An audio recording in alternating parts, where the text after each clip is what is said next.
Hey guys, I want to give you a review on my reverse osmosis system. I bought it for my condo, which I rent, and it was really important to find something that was easy to install and easy to take down when I moved. Okay, so first of all, I'll go ahead and test the difference between tap water and what this thing can produce. I actually have 2 cups of water. This is from the reverse osmosis system. As you can see, the total parts per million is only around 38.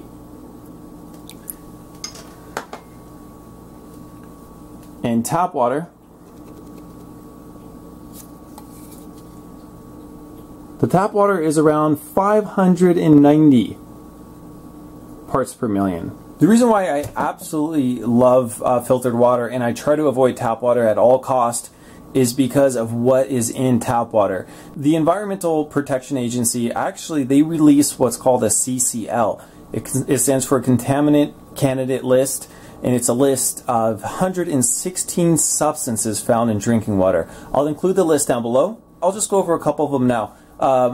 Formaldehyde, nitrobenzene, which is used in explosives, pesticides and drugs, nitroglycerin, progesteronic hormone used in pharmaceuticals, it's probably birth control, multiple chemicals that I can't really pronounce but are used in insecticides, herbicides, and fungicides, and waterborne pathogens. There's so much stuff that you don't want to be drinking in tap water, and that's why this major filtration system is so important to me. The ones that you see at the store like Brita, they just have one little tiny carbon filter that really doesn't do that much. This system is only around $170. It's a great price considering it comes with the filters that will last you at least 6 months. Replacement filters are only $35 for the entire year on this thing. Maintaining the system is very affordable and extremely easy. They give you all the tools that you need. Now I'll get into the filter itself. The first one is the sediment filter. It removes items at 5 microns. It basically takes out your bigger particles. The second stage right here is the granular carbon, which gets rid of unpleasant tastes, chlorine, odors, cloudiness, and colors that are in the water. The third stage is a carbon block, which removes any residual chlorine, difficult to remove chemicals such as chloramines. And then the fourth stage of your system, which is this block up here, is the reverse osmosis membrane. It only lets water through at 0.0001 microns. This is really the heart of the RO system, and it produces drinking water at about 75 gallons per day. And then the fifth stage is your post-carbon filter, which gives your water a final polishing before you go ahead and drink it. I don't own the condo, I rent it, so I had to install the spout underneath the sink, which is totally fine because I just fill up this gallon jug, put it in my refrigerator, and I'm good to go for the day. And at the end of the video, you guys, I will include the installation instructions, and it shows how easy this system is to install. Now, if you guys like this system, I put a link in the video description below to Amazon. It's only around $170. I highly recommend it. It's a great system, and it's been really good. It hasn't leaked at all. Some people in the reviews, they say it's leaked. I don't think it's because of the system. I think it's just because they hooked it up incorrectly. And that's it. Thank you so much for watching. I hope you guys enjoy it. If you have any questions, please ask. Thank you. In this video, we will show you step by step how to install your new system. Initial steps. Carefully read through your user's manual provided with your system. Lay out all the components and make sure to check off each item. You will also need some household tools in order to complete this installation. Installing pre-filters. Remove the protective wrap from each filter before installing. Make sure the O-ring is seated in the top of the housing. Install the filter in the housing and then carefully screw the housing onto the filtration system. Installing filter elements vertically will help keep them aligned correctly in the filter housing. Repeat the process for the 2 remaining filter elements, making sure to match them to the correct location.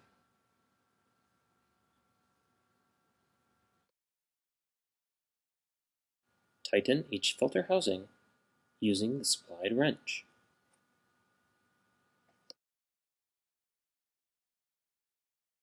Installing membrane. Remove the membrane from the protective wrap. Remove the black caps from both ends of the membrane. Install the membrane into the housing. The end with the two black O-rings goes in first. Make sure the membrane is pressed firmly into the housing. Install the cap and tubing.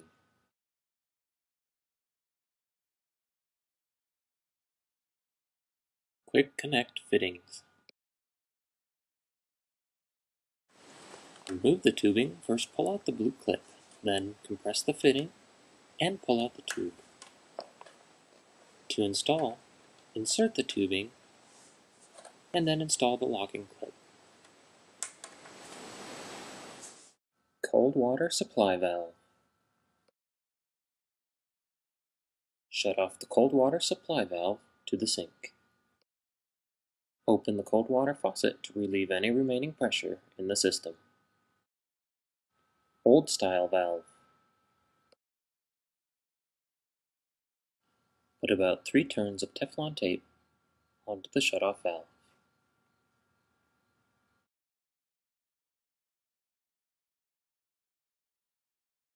Install the shutoff valve into the cold water adapter.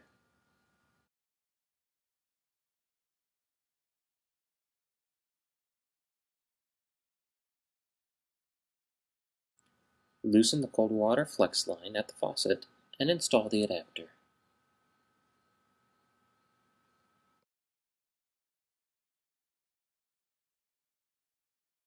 Reinstall the cold water flex line onto the adapter and tighten.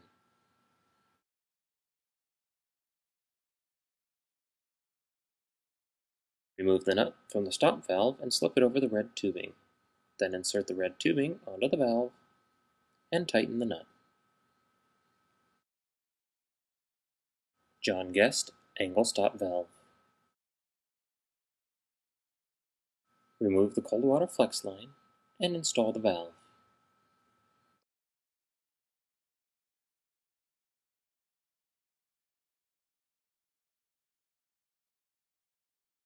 Reinstall the cold water flex line onto the valve and tighten.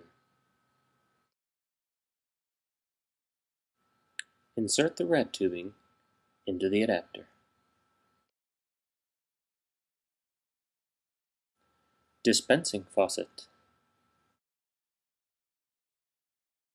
Use an existing hole or drill a new 1/2-inch hole in the desired location. Remove the protective wrap from the chrome plate and install the chrome plate and washer onto the faucet.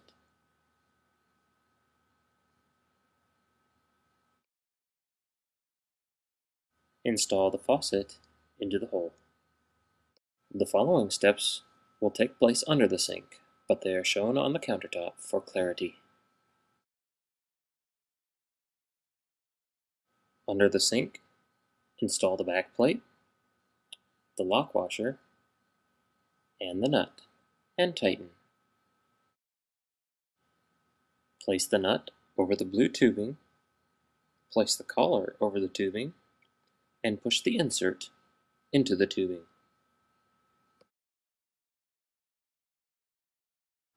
Install the blue tubing onto the faucet and tighten the nut.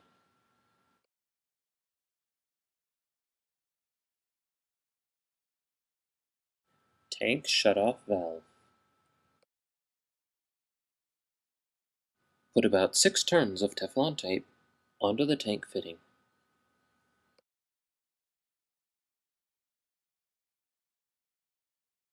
Install the shutoff valve and tighten by hand. Insert the yellow tubing into the tank shutoff valve.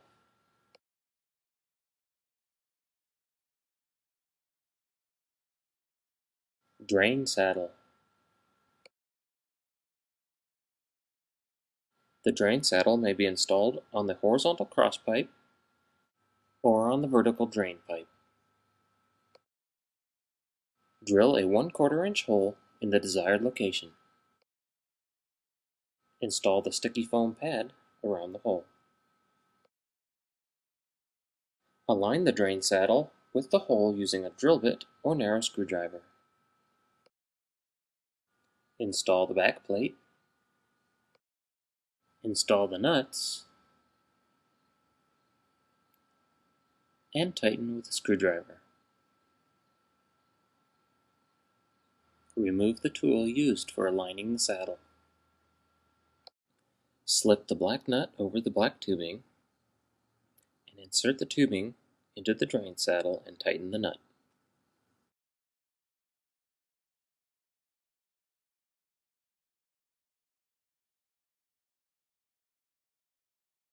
Tubing hookup. Insert the blue tubing into the pH balance filter port and install the locking clip. Insert the yellow tubing into the post-carbon filter port and install the locking clip.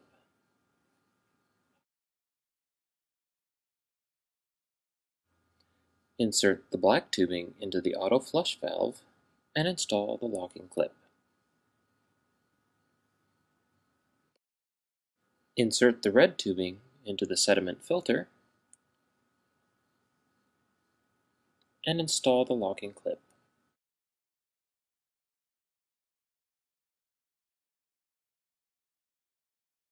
System startup. Turn off the tank valve so the handle is perpendicular to the hose. Turn on the reverse osmosis faucet. In systems with manual flush valves, open the flush valve. Turn on the cold water supply. Turn on the reverse osmosis supply valve and check the system for leaks. After 5 minutes, water should start to dribble from the faucet. Wait 10 more minutes and then turn on the tank valve. Turn off the manual flush valve if installed. Shut off the reverse osmosis faucet and allow the system to fill for 2 hours. After 2 hours, open the reverse osmosis faucet until the tank is completely drained. Close the faucet and allow the system to fill. After the tank refills, the system is ready to use. Ice Maker Kit. Wrap the threads of the T-fitting with about 6 wraps of Teflon tape. Install the shut-off valve onto the T-fitting and tighten by hand.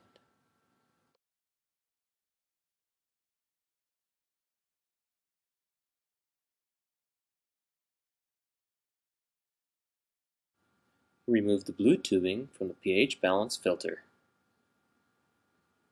Cut a short piece of white tubing and install it into the pH filter fitting. Install the newly assembled valve onto the short hose.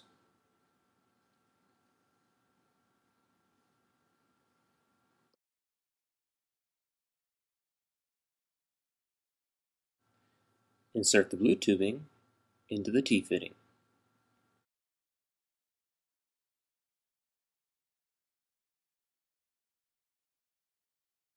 Insert the white ice maker tubing into the shut-off valve.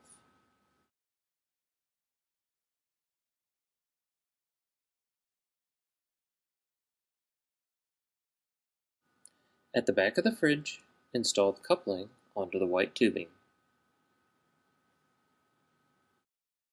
Next, insert the ice maker tubing into the other end of the coupling. Turn on the ice maker valve to complete the installation. Changing filters. Turn off the cold water supply valve. Turn on the faucet and drain the tank. And turn off the tank valve. Using the supplied wrench, loosen and remove the filter housing. Be prepared for some water spillage.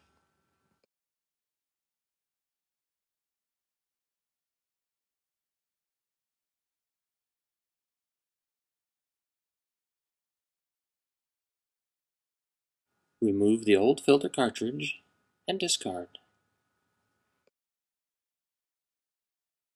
You may want to clean the filter housing with soap and water and rinse thoroughly. Some Vaseline may be used to lubricate the O-ring. Install the new filter into the housing.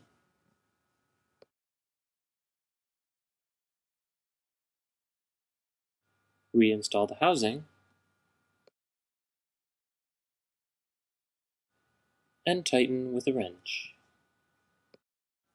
Repeat this process for the other two pre-filters.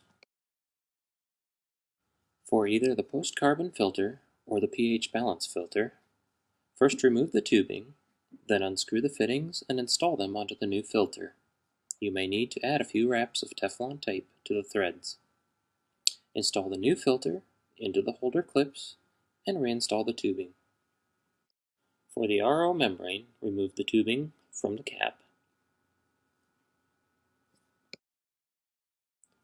Lift the housing from the U-clips and remove the cap. You may need pliers to remove the old membrane. Install the new membrane into the filter housing. The two black O-rings go in first. They may be lubricated with Vaseline. Make sure you press the RO membrane in firmly. Reinstall the cap and reinstall the tubing. Turn on the cold water supply and open the tank valve. Allow the tank to fill for 2 to 3 hours and then drain the first tank before using the system.